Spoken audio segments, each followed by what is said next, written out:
कर रहा है, सामने वाला किस तरीके से कितने प्रोडक्ट को कितने टाइम में बता करके जा रहा है, या वो कौन से प्रोडक्ट के ऊपर किस तरीके से बातें कर रहा है, कौन सा एग्जाम्पल ले रहा है। तो मैंने कल के टॉपिक को बहुत ही एकदम सिंपल रखा। मैंने उसमें कोई नई बात नहीं बताई, सब जो लिखा हुआ था वही आपको स्क्रीन पर पढ़ के सुनाया। और इतने सालों के अंदर में यही सीखा है कि जितना सिंपल किसी काम को आप रखेंगे उतना ज्यादा वो कहीं ना कहीं डुप्लीकेबल होता है। तो ये आगे की टॉपिक में हम बात करेंगे इसको आज के लिए। बट सबसे जो इम्पोर्टेंट टास्क है, या कहें कि टफ टास्क है, जब मैसेज आता है और उसमें लिखा होता है स्पीकर्स चॉइस।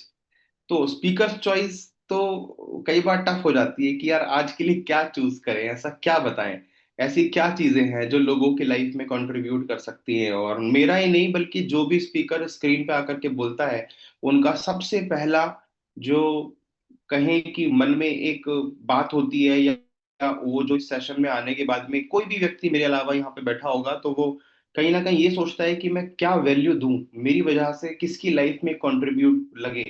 आज अगर सेशन के अंदर में 100 लोग बैठे हुए हैं, या 150 हैं, या 50 हैं, अगर आज इन लोगों के 100 लोगों में से अगर एक व्यक्ति को भी मेरी बात समझ में आ गई, तो ये आज का सेशन कंप्लीट हो जाएगा, आज का सेशन सक्सेसफुल हो जाएगा। तो कल रात को मैं यही सोच रहा था कि कल सुबह कौन सा टॉपिक डिलीवर करना चाहिए। तो मुझे लगा कि यार एक मतलब बहुत इंपॉर्टेंट एक दो पॉइंट्स हैं जो मुझे लगता है इस बिजनेस के अंदर में कामयाब होने के लिए वो वो दो तीन शब्दों ने ही मेरी जिंदगी में बहुत बड़ा रोल प्ले किया है। जैसे कई बार सुना होगा कि जो 80% जो रिजल्ट आता है ना, वो 20% काम करने से आता है।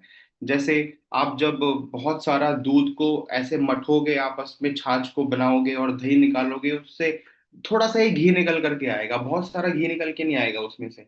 तो ऐसे ही जिंदगी के बहुत सारे काम जो हम कर रहे होते हैं, हम कहीं ना कहीं बहुत सारी चीजों में उलझे हुए होते हैं। लेकिन अगर आप इसको इतना सिंपल बना लें कि दो तीन चार चीजों को समझ करके उसी के अराउंड घूमते रहें, उसी के अराउंड घूमते रहें। जैसे आपने कई बार उसको देखा होगा, मधुमक्खी को देखा होगा, तो मधुमक्खी का होता है कि वो एक दौड़ लगा के आती है, कहीं से शहद जुटाती है, लेकिन वो घूमती अपने वो जो उसका छत्ता होता है मधुमक्खी का, छत्ता ही कहते होंगे, हमारे यहाँ तो छत्ता ही बोलते हैं यूपी में।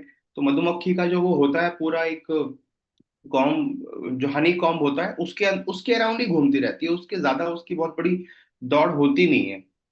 राइट मनोज कंबोज सर, क्या मेरी बात आपको समझ में आ रही है? मेरी वॉइस, मेरी ऑडियो सब विजिबल ऑडिबल है ना? ओके, परफेक्ट है। तो दो तीन शब्द इस बिजनेस में अगर हम आए हैं, देखिए मैं अभी जब रेडी कर रहा था खुद को, 6 बजे उठ के ब्रश किया, फेस वॉश किया, थोड़ा सा क्लीन अप किया, कपड़े वपड़े ठीक किए, तो मैं सोच रहा था कि यार अगर मैं एस्टोनिया के साथ में अगर सिर्फ एज अ प्रोडक्ट यूजर जुड़ा होता, तो मैं अपना उठ के यंग फ्यूल खाता, एक गिलास ल्यूक वाटर पीता, गर्म पानी पीता, और जाकर के वापस दोबारा सो जाता। सही। अगर मैं एज ए कंज्यूमर जुड़ा होता, मैं 6:30 बजे वाले सेशन का इंतजार क्यों कर रहा हूँ?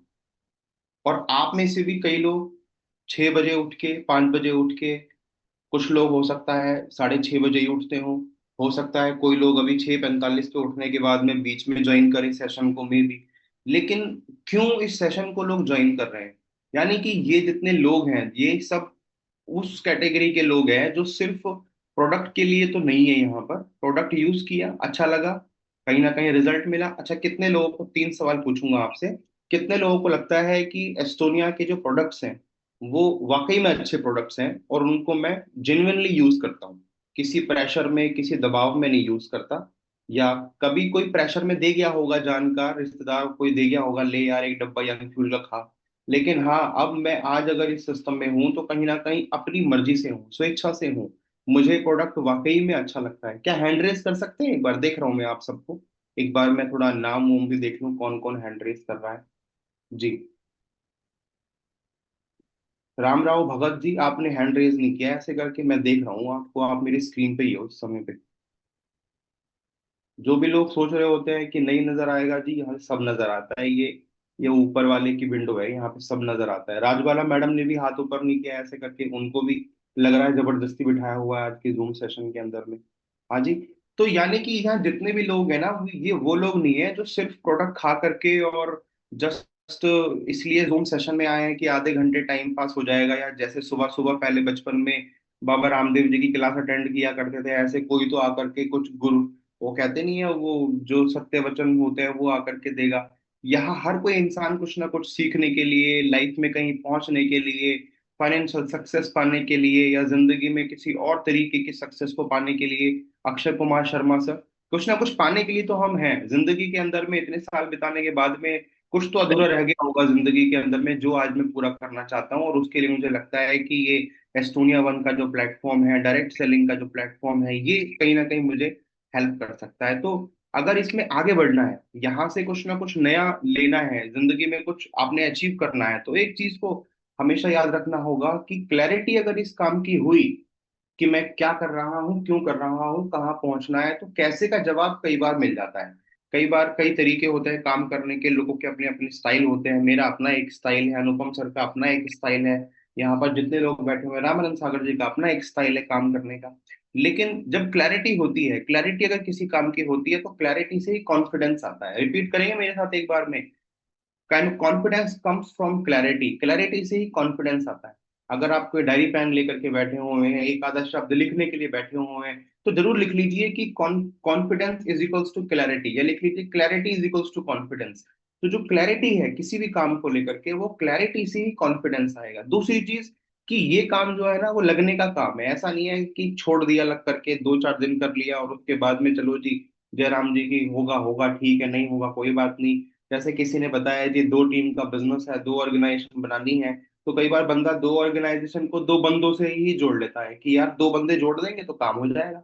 अब 2 जोड़ दिए, 2 से काम नहीं बना, तो फिर उन्हें लगा कि ये काम चलने वाला नहीं है लगता है। तो ये 2 ऑर्गेनाइजेशन बिल्ड करने का बिजनेस है। यहाँ पे जितना आपकी एंगेजमेंट बढ़ेगी, engagement is equals to activity, ये भी आप लिख सकते हो कि जब एंगेजमेंट बढ़ती है टीम के अंदर में, जब ज्यादा लोग कनेक्टेड होते हैं सिस्टम के साथ में, मेरे ज्यादा लोग सुबह उठ करके जूम मीटिंग अटेंड कर रहे हैं, ज्यादा लोग ट्रेनिंग लेते हैं, ज्यादा लोग एवन एकेडमी के प्लेटफॉर्म पे जुड़ते हैं, ज्यादा लोग वो अपना शाम वाला सेशन लेते हैं, 8 बजे 8:30 बजे वाला। तो जब एंगेजमेंट आपकी टीम में बढ़ रही होगी, जब आप इसको ट्रैक कर रहे होंगे कि कितने लोग हैं जो मेरे साथ में एंगेज हो रहे हैं इस काम के अंदर में, वहीं से ही एक्टिविटी भी बढ़ेगी। एक्टिविटी का मतलब लिस्ट बढ़ेगी लोगों की, वहां से इनवाइट बढ़ेगा, वहां से लोग प्लान शो करना शुरू करेंगे, लोगों को बताना शुरू करेंगे, वहीं से ही फिर क्लोजिंग और वो सारी चीजों की कहानी शुरू होती है। तो 2 चीजें सबसे इंपॉर्टेंट क्या, क्लैरिटी से कॉन्फिडेंस आएगा, एंगेजमेंट से ही एक्टिविटी बढ़ेगी। अब आप एक्टिविटी बढ़ाना चाहते हैं, लेकिन ये चीज नहीं चेक कर रहे हैं हम लोग कि मेरी टीम के कितने लोग हैं जो मॉर्निंग सेशन को ज्वाइन कर रहे हैं, या इस तरीके के जितने भी एजुकेशन सिस्टम हमारी टीम के अंदर में हमारे अपलाइन ने चलाए हुए हैं, हमारे मेंटोर ने चलाए हुए हैं, उन चीजों को कितने लोग कनेक्ट कर रहे हैं। सो इस बिजनेस के अंदर में क्लैरिटी पाने के लिए ना, इसको अंडरस्टैंड करना बहुत जरूरी है। रामराव भगत जी और एक सर बैठे हुए हैं, तृप्ति के नाम से बैठे हुए हैं। मैं कंफर्म करना चाहता हूँ, तृप्ति आपका नाम है या बेटी के फोन से ज्वाइन कर लिया है आपने? कल भी थे सर, मैं आपको देख रहा था, और कहीं ना कहीं चेहरा देख के लगता है कि बहुत ही, वो कहते हैं ना कि कुछ आशा की किरण के साथ पर्सन बैठा हुआ है, कि कुछ लेना चाहता है इस सेशन से।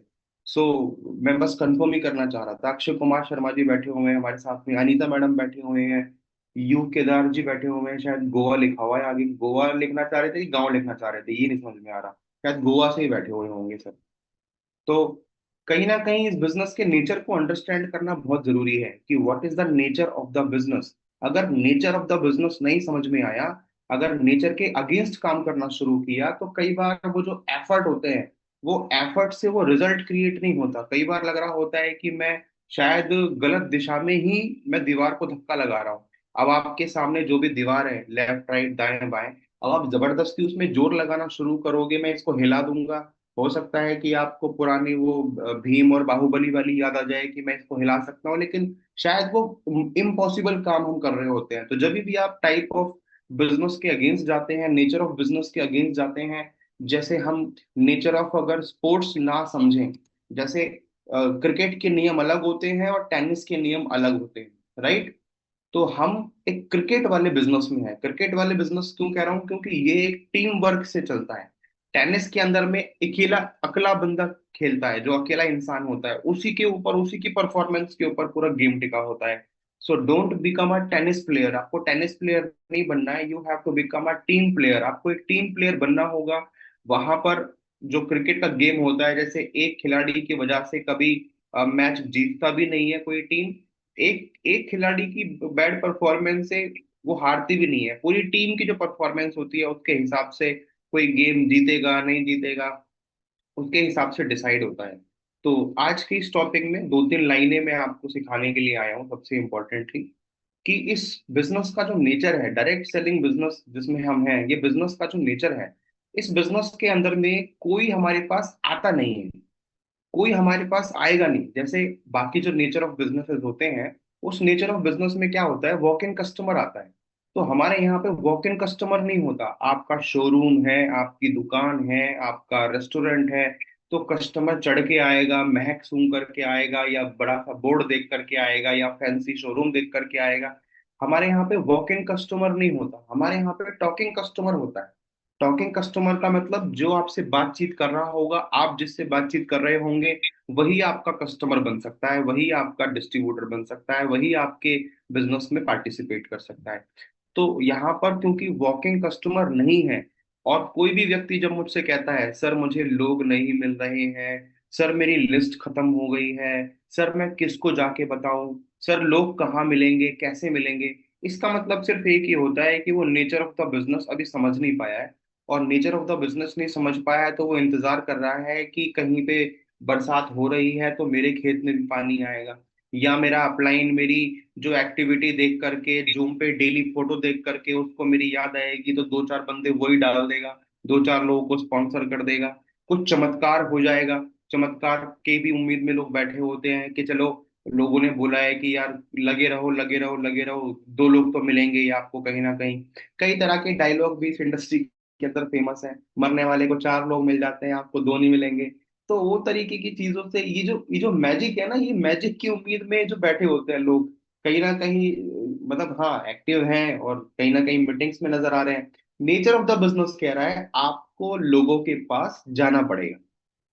जितने भी लोग यहाँ पे बहुत एक्टिविटीज के साथ में, मतलब जो कहते हैं ना, मेरे जैसे जो लोग हैं, मेरे जैसे रामानंद सागर जी मेरे जैसे हैं, मनोज कंबोज जी भी मेरे जैसे ही नजर आ रहे हैं, अनुपम शर्मा तो खैर मुझसे भी एक्सपीरियंस्ड हैं, लेकिन जो मेरे जैसे लोग हैं जो डेली इस बिजनेस को एज अ प्रोफेशन बिल्ड करने की कोशिश कर रहे हैं, इस चीज को आपको अपनी टीम के अंदर में देखना होगा कि कितने लोग हैं जो लोगों के पास जा रहे हैं, कितने लोग हैं जो लोगों से बातें कर रहे हैं। डेली बेसिस पे कम से कम 10 5 20 लोगों को अगर हम ट्रैक नहीं कर रहे हैं तो फिर ये तो भूल जाइए कि हम प्रोफेशनल इस बिजनेस के अंदर में काम कर रहे हैं। तो लोगों को ये ट्रैक करना पड़ेगा कितने लोग लोगों से बातें कर रहे हैं, क्योंकि अगर वो आपके नेचर ऑफ द बिजनेस के अगेंस्ट काम कर रहे हैं, वो बैठे हुए हैं अपने घर पे कि कोई तो आएगा, और जब आएगा तो मैं ऐसे कुछ मतलब ऐसे नॉन वेज प्लांट भी होते हैं कई बार, आपको पता है, वो अपनी जगह पे स्थिर होते हैं, वो ऐसे मुंह खोल के बैठे होते हैं, कोई कीड़ा आकर के बैठ जाता है तो मुंह बंद कर लेते हैं। सुना होगा आपने, बचपन में पढ़ा भी होगा, इस तरीके के जो प्लांट होते हैं, जो भक्षक प्लांट होते हैं बेसिकली, कोई कीड़ा आके बैठ गया। तो कई लोग इस तरीके से भी बैठे होते हैं, कहीं मार्ट पे गए, कहीं देखा किसी फेसबुक पे किसी दूसरे की टीम के बंदे को देखा है अच्छा काम कर रहा है, तो हाँ इसने भी स्टूडियो की फोटो लगाई हुई है, हाय हेलो की बातचीत करी, तो उससे भी पूछेंगे कहाँ से हो, हेलो आपकी अपलाइन कहाँ से है, यहाँ पर काम कैसा चल रहा है, बिजनेस कैसा आ रहा है, अरे मैं आपको सपोर्ट करता हूँ, आओ मेरे यहाँ पे आओ। तो वो भक्षक प्रजाति के जो लोग होते हैं वो कहीं ना कहीं उसी ही टहनी में से, उसी ही फल में से, उसी में से ही लोगों को जुटाने की कोशिश कर रहे होते हैं। यार दो तीन लोग मुझे अनुपम शर्मा जी से मिल जाए, दो तीन दिनेश जी के मिल जाए, दो तीन रामानंद जी के मिल जाए, तो मेरा भी काम चल जाएगा। वो चलता नहीं है काम, वो कोई प्रोडक्टिव अप्रोच नहीं है। तो सबसे पहले नेचर ऑफ द बिजनेस, आपको लोगों के पास जाना पड़ेगा। कितने लोगों को मेरी बात समझ में आई कि हमें डेली अपनी दौड़ दौड़नी पड़ेगी, लोगों के पास जाना पड़ेगा। कोई भी व्यक्ति आपकी टीम में ये कह रहा है मेरे पास लोग नहीं है, लिस्ट नहीं है, यानी कि उसने बहुत सारे लोगों को अपने ईगो के चक्कर में, पुरानी रंजिश, इसके पास जाऊंगा इसके पास नहीं जाऊंगा, ताऊ जी भी मना कर देंगे, मामा जी अभी ना कर देंगे, उनको बता नहीं सकता, वो मुझसे ज्यादा पढ़े लिखे हैं, अभी मुझे आता, ये बहुत सारे लोग ना उसने साइड कर रखे हैं अपनी लिस्ट में से, मतलब वो उसके पास जाना ही नहीं चाहता। एम आई राइट और रॉन्ग? कितने लोगों को लगता है कि ये होता है प्रैक्टिकली फील्ड पे जब हम काम कर रहे होते हैं तो कुछ इस तरीके की चीजें नजर आ रही होती है। लिस्ट तो सबके पास है, लेकिन देना कोई नहीं चाहता, दिखाना कोई नहीं चाहता, उस पे काम कोई नहीं करना चाहता। तो वहां पर एक ही एक्टिविटी लगती है कि आप उसको ओवर मोटिवेट करने से पहले, आप उसको ज्यादा इस बिजनेस में चलाने से पहले, कई बार हमें लगता है कि 6 महीने बंदे को रगड़ देंगे सिस्टम में तो अपने आप ही चालू हो जाएगा। सर ये सेल्फ स्टार्टर इंजन तो होते ही नहीं है आज के समय पे। हाँ, सेल्फ स्टार्टर गाड़ियां और उसमें तो आ गया है, लेकिन लोग तो पहले सेल्फ स्टार्टर हुआ करते थे, अब तो लेकिन हत्ती वाले और वो धक्के वाले लोग ही कहीं ना कहीं बचे हुए हैं, कि उनको जब तक आप ऐसे पुश नहीं करोगे वो काम नहीं कर पाएंगे उतना। कहीं ना कहीं माहौल चाहिए होता है, कहीं ना कहीं उसको एक्साइटमेंट चाहिए होती है, कहीं ना कहीं उसको एक बंदा चाहिए होता है जो उसको जा करके वो उस पे मोटिवेट कर सके थोड़ा सा, नहीं करो सर, आप करो मनोज सर, आप निकालो सर, प्रताप जी करो। तो वहां पे आपको चाहिए कि मैं उसके साथ पहले 15 मिनट, 20 मिनट, आधे घंटे, 1 घंटे बैठूं और जा करके सबसे पहले उसकी लिस्ट पे बात करूं। मैं, जितने भी लोग हमारे साथ में है ना, आज कितने लोग बैठे हुए हैं एक बार देख लो फिर से, 139 लोग बैठे हुए हैं, मुझे छोड़ के 138 लोग बैठे हुए हैं। मैं आप लोगों से रिक्वेस्ट करना चाहता हूँ कि अगर आप किसी के साथ काम करना चाह रहे हो, कोई बंदा आपके साथ बैठा हो जो ड्रीम पूरे करना चाहता है, जो लाइफ में कहीं पहुंचना चाहता है, सबसे पहला काम, सबसे बारीक, एकदम सबसे पहला काम, आप उसके साथ बैठो। 15 मिनट लगाओ, 20 मिनट लगाओ, आधा घंटा लगाओ, 1 घंटा लगाओ, 2 घंटे भी लगे तो लगाओ, कोई दिक्कत नहीं है। सबसे पहले उसकी लिस्ट निकलवाओ। बताइए कहाँ कहाँ जा सकते हैं। नेचर ऑफ द बिजनेस क्या है, लोगों के पास जाना पड़ेगा। आप बताइए, आपके नोन से शुरू करेंगे, आपके जानकार लोगों से शुरू करेंगे, कम से कम 100-200 लोग तो लगेंगे आपकी लिस्ट के। ये जो 10-20 लोगों पे काम करने वाले लोग हैं, वो वाला काम वो हो गया एकदम, हो गया ना कि निशाना लगना चाहिए एकदम, 10 में से ये लो लग गया, 10 के 10 मैंने ज्वाइन करा दिए, वो वाला काम नहीं करना। 100 लोग, 200 लोगों की लिस्ट बनवाओ और 3 महीने के अंदर खत्म करने का, 90 डेज के अंदर में आप चैलेंज लो। 3 लोग डेली के भी निपटाना शुरू करेंगे, 3 लोगों को डेली भी कॉल करना शुरू करेंगे, तो 200 लोग, 200 के 200 लोग मिलने नहीं आएंगे कभी, उसमें से 50-60 लोग ही मिलेंगे टोटल। तो उनको ये समझाइए कि सबसे पहले आपके नोन लोगों पे काम करेंगे जो आपके जानकार हैं। और कल इस टॉपिक पे बात करेंगे, कल उस पे आएंगे हम, कल का दिन भी मेरा ही है तो मैंने बचा के रखे हो गए कुछ बातें और। तो कल उस पे P1 P2 P3 वाले पे बात करेंगे कि कैसे उससे लिस्ट से आपको लिस्ट निकलेगी, कैसे लोगों के साथ हम काम करेंगे। तो सबसे इंपॉर्टेंट है उसके साथ टाइम लगा करके लिस्ट पे काम करना है उसका। 100 लोग, 200 लोग, जितने ज्यादा हो सके। 10-20 पे तो कलम आपकी रुकनी नहीं चाहिए, डायरी आपके पास में हो, पेन आपके पास में हो, फोन मोबाइल उसके हाथ में हो, ए से लेके जेड तक सारे कॉन्टेक्ट खंगाल दो। मैंने अपने ए से जेड तक अगर कॉन्टेक्ट डायरी में लिखना शुरू किया, कम से कम 5-6 हजार नंबर तो मैं लिख सकता हूँ आराम से। राइट। कभी लिस्ट खत्म नहीं होती इस बिजनेस के अंदर। जो प्रोफेशनल है आप देखोगे, जो पिछले 5 साल से काम कर रहा है, मैं 10 साल से काम कर रहा हूँ, तो मेरी लिस्ट तो खत्म हो जानी चाहिए। लेकिन जितना मैं काम कर रहा हूँ मेरी लिस्ट उतनी बड़ी होती जा रही है, उतने ज्यादा लोग मेरे पास में हैं।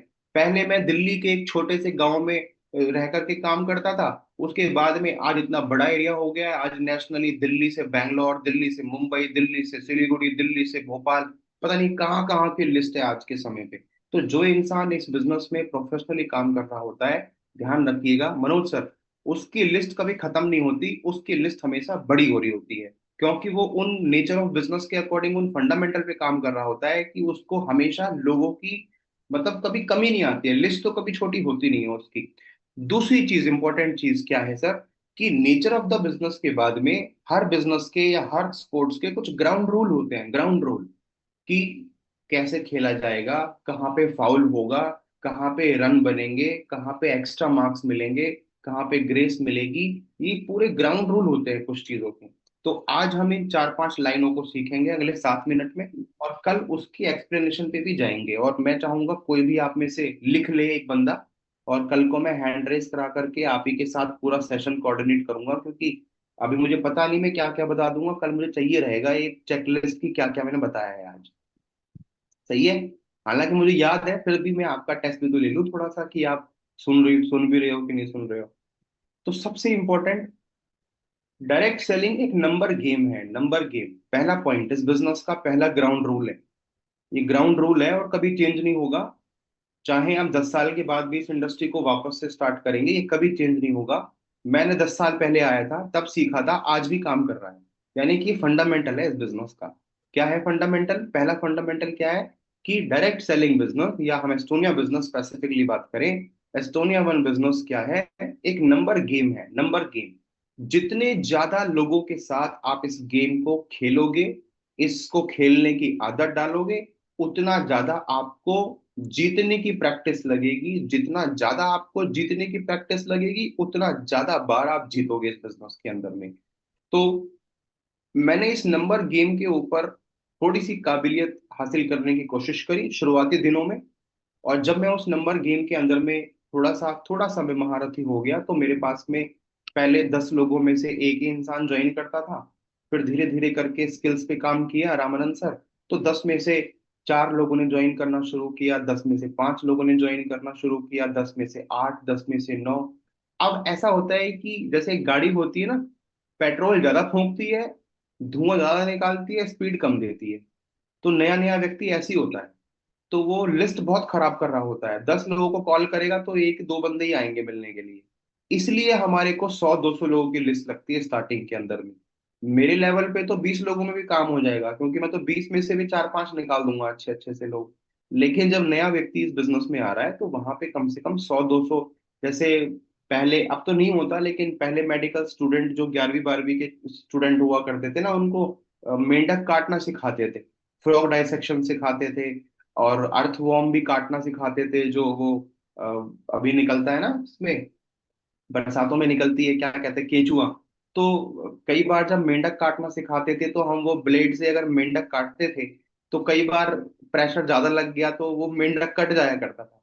तो इस बिजनेस में जब आप लोगों को इनवाइट करना सीखते हैं, प्लान करना सीखते हैं शुरुआत में, अपनी वो बातें जो होती है वो शार्प हो रही होती हैं, तो कुछ मेंढक कट जाते हैं जबरदस्ती। कुछ अच्छे गेस्ट भी होते हैं जो कहीं ना कहीं खराब हो जाते हैं, तो इस बिजनेस में कुछ तो मेंढक कटेंगे। प्रैक्टिस करने के लिए 8-10 मेंढक तो कटेंगे। तो कहीं पे शर्मा जी होंगे, कहीं पे वर्मा जी होंगे, कहीं पे कोई होगा। तो उनको इसी प्रैक्टिस मैच के लिए रखो कि मुझे एक इनविटेशन की प्रैक्टिस करनी है, तो 8-10 लोग कम से कम लगेंगे उस तरीके के। इसलिए वो लिस्ट चाहिए, इसलिए नंबर गेम की हम बात कर रहे हैं। दूसरा जो ग्राउंड रूल है इस बिजनेस का, ये बिजनेस जो है, आपको, क्यों हम इस बिजनेस में आते हैं, कल भी इस पे बात करेंगे थोड़ी सी ज्यादा, लेकिन टच करके आगे बढ़ेंगे आज के लिए कि ये बिजनेस को हम क्यों करते हैं, क्यों हम इस बिजनेस में अट्रैक्ट हो रहे हैं, या क्यों इस बिजनेस के अंदर में हम लोगों को लेकर के आ रहे हैं। क्योंकि ये ओनली बिजनेस है जो आपको टाइम मल्टीप्लीकेशन देता है। टाइम मल्टीप्लीकेशन, आपकी जो वर्किंग आवर्स है वो बढ़ा सकते हो आप यहाँ पे। 8 घंटे आप एवरेज इंसान काम कर सकता है, ओवर टाइम में 12-15 घंटे कर सकता है। लेकिन इस बिजनेस के अंदर में एक इंसान के जो वर्किंग आवर्स हैं, वो हजारों हजारों घंटे होते हैं। जिस तरीके से टाटा अंबानी अडानी की हम बात कर रहे होते हैं, अगर एक व्यक्ति के लिए 1 लाख लोग काम कर रहे हैं, और 1 लाख लोग 8-8 घंटे काम कर रहे हैं, यानी कि उस व्यक्ति के लिए 8 लाख घंटे काम हो रहा है, तब जाकर के वो लाखों करोड़ रुपए दिन का या महीने का या हफ्ते का या सेकंड्स का कमा पा रहा है। इस बिजनेस के अंदर में भी जब आप अकेले काम करने वाले होते हैं, तो उसके अकॉर्डिंग आपकी प्रॉफिटेबिलिटी आती है। और जब 10 लोग भी आपके, आप ध्यान देना, जब 10 लोग भी आपकी टीम के अंदर में वो प्लान दिखाने वाले, लोगों को क्लैरिटी देने वाले, जब 10 लोग भी आ जाते हैं ना, और वो प्रोफेशनल है काम करने में, वो ईमानदारी से अपना काम कर रहे हैं, और दिन का 5 घंटा भी वो काम कर रहे हैं, तो 10 लोग 5 घंटे काम करके आपको 50 घंटे की प्रॉफिटेबिलिटी दे करके जाते हैं। अब ये काम कब होता है? टाइम मल्टीप्लीकेशन कब होता है? टाइम मल्टीप्लीकेशन होता है जब जब हम लोग, सॉरी, टाइम मल्टीप्लीकेशन होता है जब टीम का मल्टीप्लीकेशन होना शुरू होता है। तो time multiplication is equals to team multiplication. और ये टीम बिल्डिंग का बिजनेस है, टीम बनाने का बिजनेस है। टीम बनाने के जो बातें हैं उस पे हम कल बातें करेंगे, टीम बनाने वाले उस पे हम आज बात नहीं करेंगे। लेकिन ये सब होता कब है? टाइम मल्टीप्लीकेशन, टीम मल्टीप्लीकेशन, जहां पे भी मल्टीप्लीकेशन आ गया, ध्यान रखना, ये हम इस बिजनेस की बात कर रहे हैं, ये ग्राउंड रूल है इस बिजनेस का, और ये कभी चेंज नहीं होगा। जब भी हम टीम मल्टीप्लीकेशन की बात करेंगे, जब भी हम टाइम मल्टीप्लीकेशन की बात करेंगे, ध्यान रखना, वहां पे एक ही चीज आएगी, कॉमन चीज निकल करके, that is called duplication.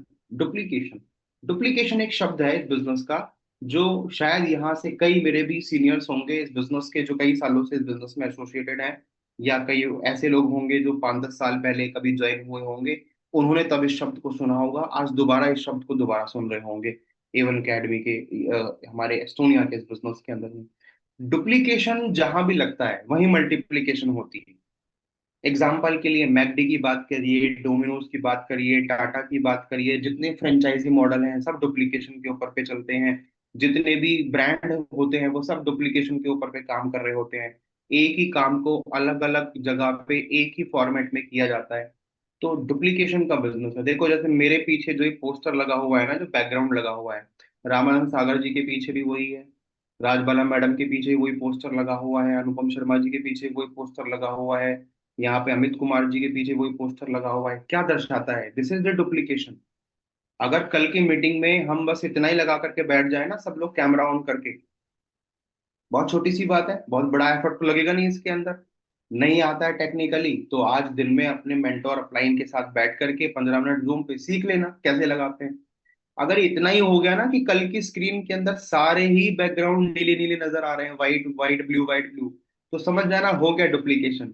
Duplication starts from very simple thing. बहुत छोटी सी चीज से डुप्लीकेशन स्टार्ट होगा।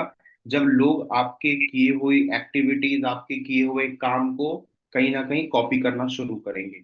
तो डायरेक्ट सेलिंग एक नंबर गेम है। डायरेक्ट सेलिंग में टाइम मल्टीप्लीकेशन के लिए ही हम आते हैं, उसके लिए टीम बिल्डिंग लगती है।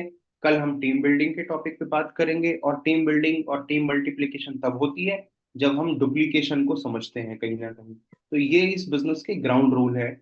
और बाकी के टॉपिक को हम कल भी कवर करेंगे। कल दोबारा से इस सेशन को मैं करने वाला हूँ, तो जरूर ज्वाइन कीजिएगा। और प्लान करके, नहा धो करके तो नहीं, लेकिन मुंह धो करके बैठ सकते हैं। और अपना कोशिश करना एक छोटा सा डुप्लीकेशन हम करें। अभी मनोज सर ने करने की कोशिश करी है, पीछे पोस्टर लगाया तो है अपने कोई सा। तो कल जितने भी लोग हैं, मैं कोशिश, मतलब कोशिश क्या, मैं एक्सपेक्ट करूंगा कि आप ये छोटा सा काम करके बैठें और अपने पीछे बैकग्राउंड में ये वाला पोस्टर लगा करके बैठे। मिलेगा कहाँ से? आपके मेंटोर सीनियर से मिलेगा। देखेंगे अनुपम सर कितना हद तक डुप्लीकेशन काम कर पाता है यहाँ, या मेरी बातें किसी को इंस्पायर कर पाती हैं, या किसी के मन में एक छोटी सी भी वो डुप्लीकेशन की चिंगारी जग सकती है। तो देखेंगे कल में क्या होता है। बाकी ओवर टू अनुपम शर्मा जी, आज के सेशन के लिए बहुत बहुत धन्यवाद। कल दोबारा मिलेंगे सेम टाइम पे 6:30 बजे। Thank you everybody.